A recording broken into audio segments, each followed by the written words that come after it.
Hannibal, again, is predicting the enemy. He knows that they want to fight on the open battlefield because that's where the Romans are strong, on the open battlefield with their tight formations, right? And so he will wind up playing along into their game and winds up going into their trap, but it's not a trap at all. He has a trap for them. All right, and so what does he wind up doing? And hopefully you can see over here at the Battle of Cannae, it is the complete encirclement of a larger army when you have half the numbers, practically half the numbers. So the Romans line up like they normally do. They have large formations in the center, right? And they're going to essentially just charge at Hannibal and completely envelop him. On the side, they have their cavalry, right? And once again, they're protecting their flanks. But they plan on just going at Hannibal and just completely destroying him with their superior numbers, which, I mean, anybody in their position historically would say it's a no-brainer, they're going to win, right? But Hannibal is, again, he's a brilliant strategist. And so it's kind of difficult to explain with such small visuals. But what he winds up doing is strategically placing his troops in such a way that they will tactically fall back. Not retreat, but tactically fall back.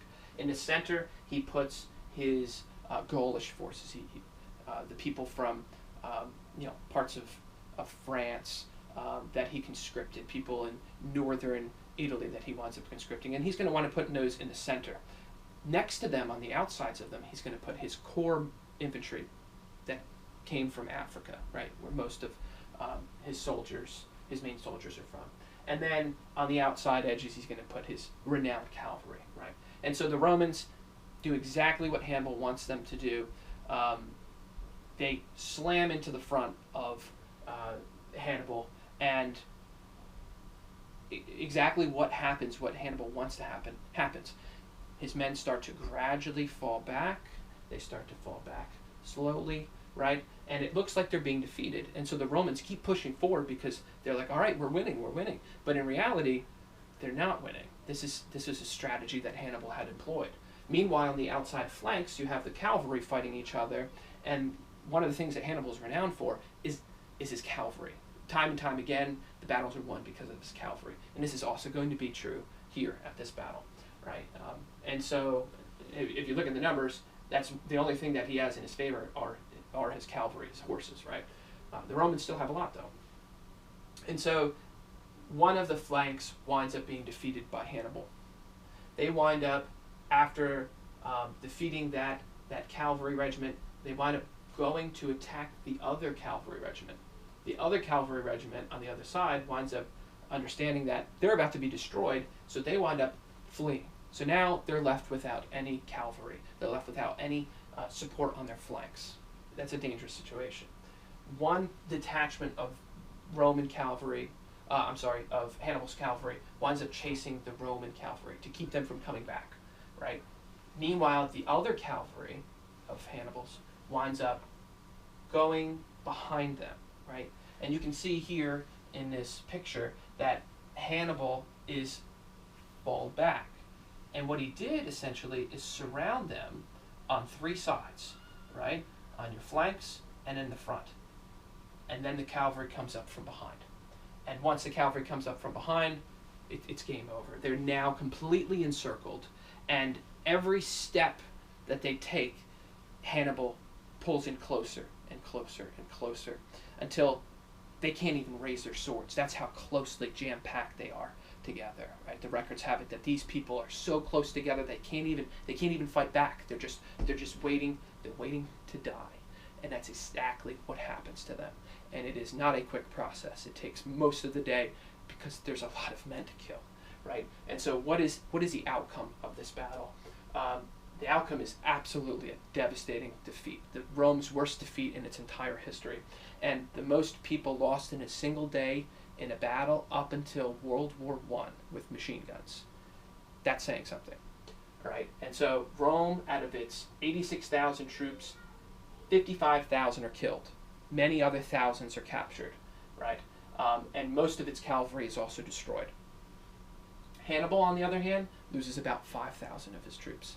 It is an overwhelming victory for Hannibal, one that he thinks that the Romans can never come back from. They recognize after this, oh, by the way, both consuls are dead in this battle, and all senior officers as well. All right. They realize that they can't fight against Hannibal. He's just too good of a strategist, too good of a general, and they don't want to throw any more men at him because he's won every single battle, right? And so after the Battle of Cannae, Hannibal is essentially let loose to just roam the countryside of Italy and destroy everything, and take as much food as he can. And in that one strategy that I had talked before about the scorched earth policy, the one where they're trying to starve him out, is what they wind up doing.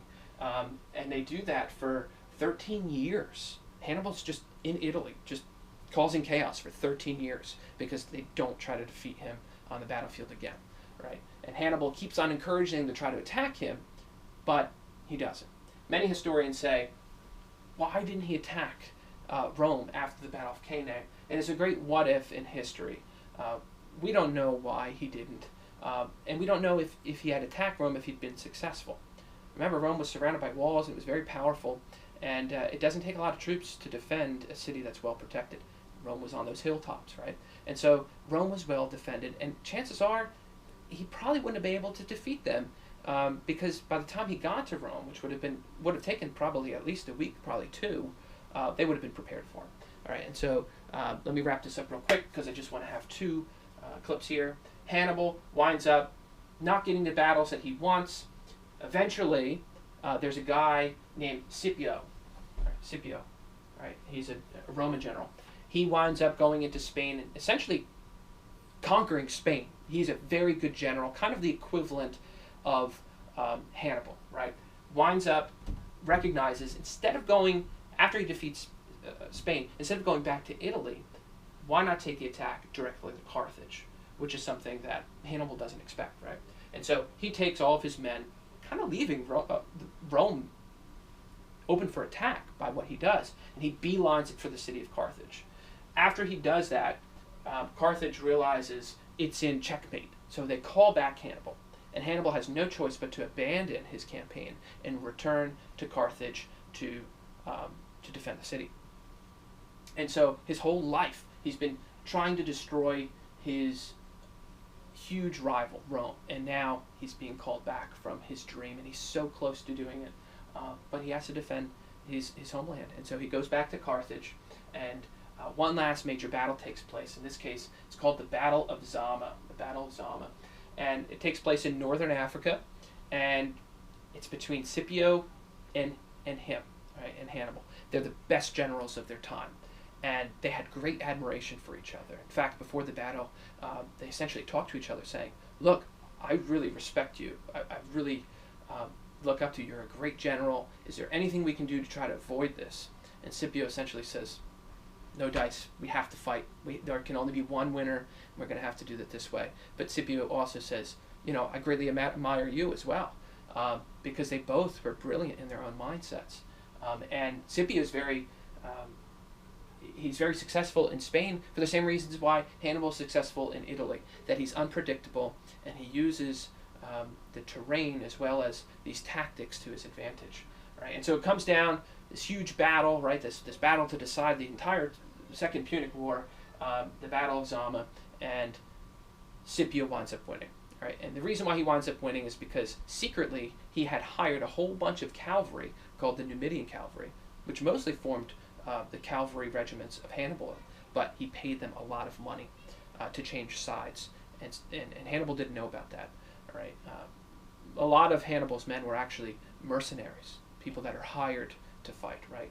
Whereas the Romans, they fight because they believe in it, because they're conscripted into the military, and because that's what their culture relied around, about fighting, right?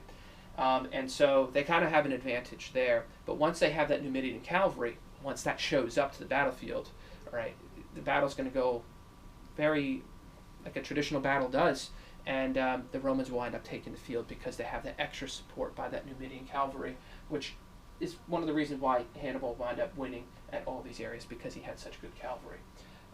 After the Battle of Zama, Hannibal tries to take over the city of Carthage itself, put himself into power.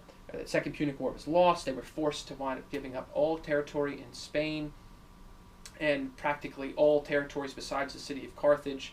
And Hannibal, after trying to take control over power from the Senate, will wind up being told he has to go into exile. He's forced out of the city, and he will spend the rest of his life trying to fight the Romans wherever he possibly can. All right, and in the end, many years later, comes down to him being surrounded in his own villa. He has a ring with poison in it. He pours it into a cup, and he winds up killing himself by suicide. Okay? After that, and the Third Punic War happens, and it's all over. Carthage will completely be destroyed, and that's the meme I have here for you: the destruction of Carthage, right, in this Third Punic War completely. All right, and the story has it that after Carthage is completely destroyed, they place salt on all the fields so nothing can grow, and they demolish the city completely. All right, hope you enjoyed today's lesson. I'm wrapping up real quickly. Stay healthy, and I'll see you for the next one.